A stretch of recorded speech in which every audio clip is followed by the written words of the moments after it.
Sebagai car enthusiast, saya senang untuk berteman dengan para car enthusiast lainnya. Bukan hanya mengobrol seputar dunia otomotif, tapi juga saling berbagi cerita menarik di balik kata sukses. Semuanya akan saya hadirkan di Behind the Wheels. Pada tayangan perdana ini, saya memilih untuk mendatangkan sahabat baik yang selalu saya bilang dengan sebutan artis gak ada lawan. Siapa lagi kalau bukan Raffi Ahmad. Sosok pejuang sejati yang memulai semuanya dari nol. Saya ingin membuka mata kita semua bagaimana cerita inspiratif Raffi yang menjadikan ia seperti sekarang yang mungkin belum pernah diceritakan sebelumnya. Jadi inilah Behind the Wheels bersama sahabat spesial saya, Raffi Ahmad.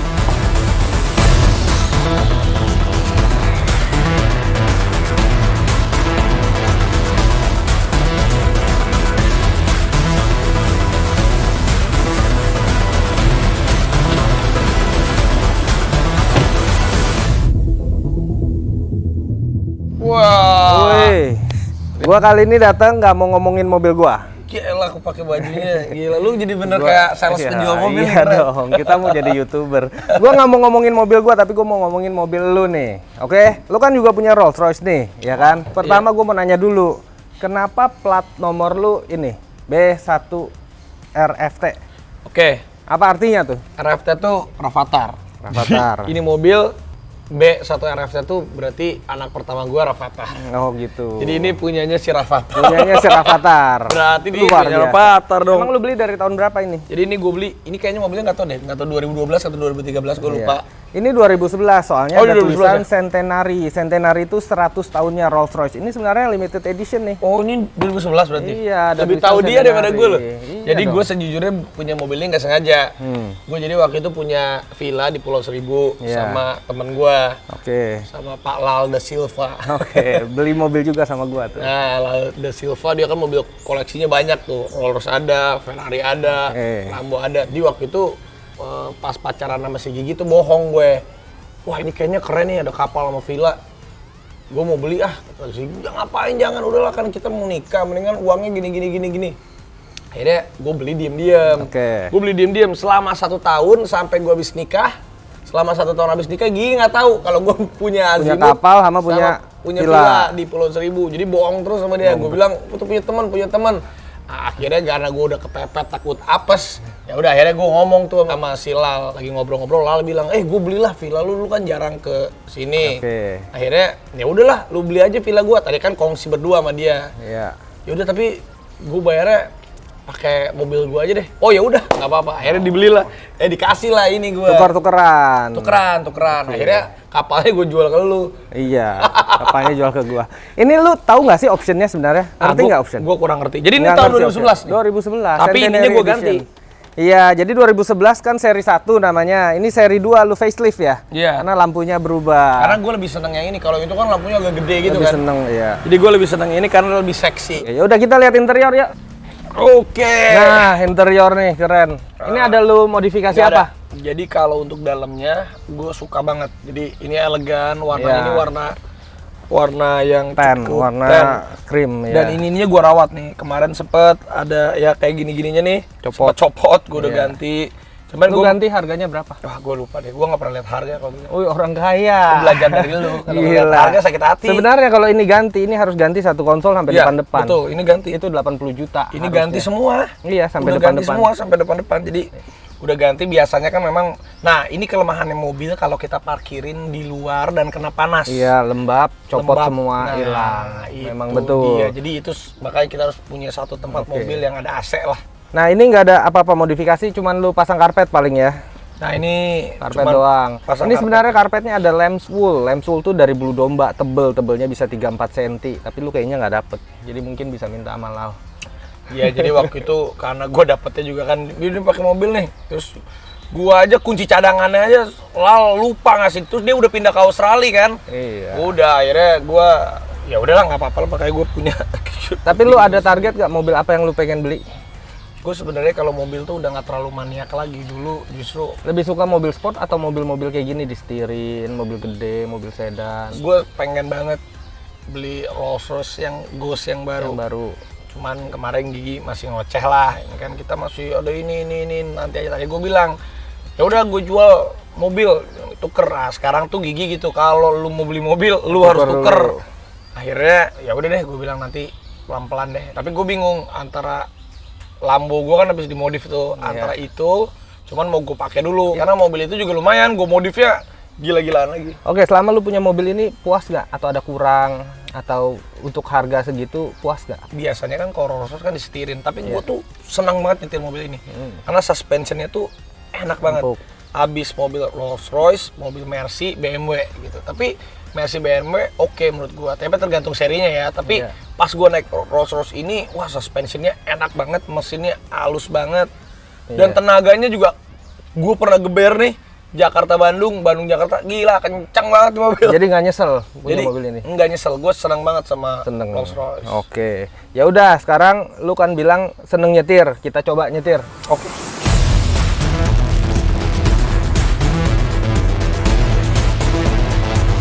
Di luar mobil gue mau nanya nih, kita udah bikin bola, udah bikin basket, tempat olahraga. Lu mau bikin apa lagi sih? Basket, tempat olahraga. Apa? Lu lagi ada target mau bikin apa Justru lagi? apa yang bisa kita kerjain? Kalau gue sih pengen bikin banyak sih. Gue pengen bikin kayak lifestyle lagi. Kayak dulu kan gue pernah bikin clothing lines, baju, restoran, makanan, FMCG. Atau apa, lu ada ide nggak yang lagi ngetop aja sekarang apa? Jalanin ya. Ya, kripto. Nah, itu oke nggak tuh? Kripto ya. Kripto oke nggak guys? Kripto guys. Emang target lu dalam hidup mau apa sih? Target lu tuh? Nggak ada sih. Kalau dulu, kalau gue memang orangnya suka kerja. Jadi dulu tuh gue kerja, gue nggak pernah ngitung duit gue dapat berapa. Gue nggak pernah, buat gue tuh kita kerja bukan karena duit, tapi biar duit ikut kita aja gitu. Luar biasa. Jadi kalau kita kerja, tapi beneran kalau kita kerjanya karena duit, kadang kita kan artis ya, kita kan diupah, dibayar. Beda 500.000 aja atau beda sejuta aja, kita nanti bisa mikir gue di sini lebih mahal. Nah, padahal kan nggak begitu gitu. Kalau untuk gue sih, penting kita kerjanya happy aja, berkah juga ntar rezekinya ada dari mana gitu. Emang luar biasa nih, artis inspiratif. So bijak gua. Gua ada pertanyaan dari netizen. Ya, gua mau tanya. Jawabnya singkat aja. Dari Priangga 19, hal apa yang belum tercapai oleh seorang Raffi Ahmad? Kayak gue punya cita-cita, gue punya nazar. Tadi waktu itu tuh dulu pernah cita-cita gue pengen bikin masjid, sama gue sama Gigi tuh pengen bikin kayak satu panti gitu, panti untuk orang-orang ya yang nggak mampu. Gitu. Target berapa tahun? Mungkin tahun depan kita pengen bikin itu. Hebat. Oke. Makanya lu bantuin gue lah biar gue bikin Rans Foundation-nya nanti. Nanti kita bikin gabung Rans Prestige Foundation. Boleh. Iya namanya Rans Prestige Foundation. Jadi itu keren. Jadi buat pergerakan filantropis. Betul. Bantuan bencana. Karena kalau di agama gue, di Muslim kan setiap kita dapetin ada bagian rezeki, ada bagian untuk orang lain. Nah itu tuh kadang kita juga takut kan kalau kita dapet, kita makan sendiri, kita nggak bagi orang lain, takut juga gitu. Oke, berikutnya dari Stanley Tan Maela, cara memotivasi diri agar terus tetap konsisten seperti sekarang apa? Lu kan konsisten tuh kerja dari pagi malam, pagi lagi malam, itu kok bisa konsisten gitu, motivasinya apa, kenapa bisa begitu? Pertama, kalau mau sukses itu memang harus capek. Kalau belum capek belum sukses. Dan yang kedua, kita jangan mikirin uangnya. Kalau kita kerja tuh memang ngeliatin duit mulu. Ya duit kan sebenarnya angka gitu. Betul. Tapi kan bukan kita kerja kan sebenarnya benar, uang itu perlu, tapi ada yang lebih penting, kebahagiaannya, kesejahteraan orang. Jadi kalau gue tuh rata-rata misalnya gue bersama orang-orang dekat gitu, sama tim ataupun sama karyawan ataupun sama yang di lingkungan gue, kalau ibaratnya gue sukses, mereka pun harus ikutan sukses. Contohnya kan gue juga mikirin kayak tim Rans, mungkin 3 tahun lalu kita kan baru 3 tahun lalu anak mereka masih kecil, sekarang kan anak mereka udah besar, nanti harus masuk kuliah, mungkin ada yang nambah anak lagi. Jadi kecukupannya kita kita pikirkan, tapi jangan lupa kecukupan orang lain juga. Ini saya saksi sendiri bahwa memang Raffi ini memperhatikan karyawan. Kan gue belajar dari lu. Karyawannya udah ada yang punya rumah, bersyukur kerja sama Raffi, itu emang Rata-rata sih panjang-panjang yang kerja sama gue. panjang lah Happy. Oke, berikutnya dari Pram ST15. Siapa aja yang membantu dalam mencapai kesuksesan menjadi artis seperti sekarang? Oh banyak banget. Ya, Pastinya sebut lah ya. fans, keluarga, teman-teman dekat. Makanya gue sekarang kalau misalnya gue lagi rata-rata teman-teman lama, gue tuh juga orangnya susah-susah gampang kalau untuk bisnis panjang. Jadi gue ini bukan wah ini orang hebat nih, gue bisa bisnis sama dia. Malah kalau orangnya hebat atau lebih gede dari gue suka takut. Tapi kalau gue udah kenal lama nih, kayak misalnya udah bertahun-tahun, kita udah kenal karakternya, ya kayak ke lu gitu kan, kita udah kenal lama lah. Meskipun lu juga wah lu kan lebih top dari gue. Lalu lah. Tapi kalau gue udah kenal lama, itu enak. Maksudnya gue tuh orangnya canggungan, sungkanan. Kalau sama orang yang nggak diajak temenan dulu, gue suka kagok gitu. Dari KQN, waduh susah bener. Kenapa selalu membantu orang, padahal yang dibantu hanyalah memanfaatkanmu? Cie. Tapi emang bener nih, Raffi ini kalau bantu tanpa pamrih, tanpa hitung-hitungan dan nggak pikir, pokoknya dia bisa bantu asal waktunya ada, dia pasti bantu. Nah, dia ditanya nih, kenapa bantu orang terus nih? Kalau dimanfaatkan gimana? Emang lu artis terlalu baik sih? Bukan, karena gue dulu kan dari susah, dari bawah. Jadi gue pun suka berharap, waduh ada nggak yang bisa nolongin gue. Meskipun kita juga jangan berharap pertolongan orang, kita harus bisa dengan kapasitas, kapabilitas kita. Tapi kan kita nih kalau lagi di bawah ataupun lagi dalam keadaan yang kurang oke kan, kalau kita ditolong sama orang, wah kita seneng gitu. Kita jadi membantu, siapa tahu kalau kita butuh kita bisa dibantu. Betul, karena gue menyadari juga gue berada di posisi sekarang ini karena banyak dibantu orang gitu. Luar biasa. Oke, dari Gek Mona, Raffi kalau dikasih, nah ini udah percintaan, sedikit pertanyaan percintaan. Kalau dikasih kesempatan untuk nikah lagi, mau nikahin siapa? Nggak deh kayaknya gue, karena kayaknya repot. Enggak, ya udah. Udah satu aja. Satu, udah. Tapi bagus. Dulu juga gue kan genit-genit atau gimana, tapi seiring berjalannya usia, udahlah tambah gini, udah yang paling top ya istri kita, udah punya anak, udah punya tanggung jawab ke anak. Ya makanya sekarang main-mainnya kita mainnya ke perusahaan, ke ini, cari ke situ, lebih ke produktif dan bermanfaat untuk sekitar. Itu udah ke situ deh kita. Jadi kepuasannya bukan sama cewek ya sekarang ya, lebih ke perusahaan dan lebih mendapatkan achievement. Tapi jujur gue sama Gigi, saya ngaku mau jalan-jalan dulu ya, mau kemana? Mau misalnya mau karaoke dulu atau misalnya mau pergi, gue ngomong aja kata bini gue, ya udah nggak apa-apa, karena bini gue juga udah tahu gue tuh memang sifatnya sama orang kan, sama cewek-cewek gue gitu, tapi dia juga tahu gue gak bakal gimana-gimana, jadi ngomong aja gue, saya ngaku mau pergi dulu ya, dia juga santai. Oke, dari It's Me 01, pernah nggak sih kebayang hidup tanpa Nagita? Cielah. Kalau awal-awal sih, apalagi rumah tangga awal-awal mah gue bodo amat. Dulu juga kalau berantem aja sering gue nggak pulang-pulang, 3 bulan, 2 bulan gue tinggalin. Cuman kalau anak udah gede, terus juga ngeliat Nagita juga, dia juga nggak pernah macem-macem juga. Gue pikir juga, ya gue juga beruntung lah dapet dia. Kalau sama cewek lain gue udah ditinggalin kan.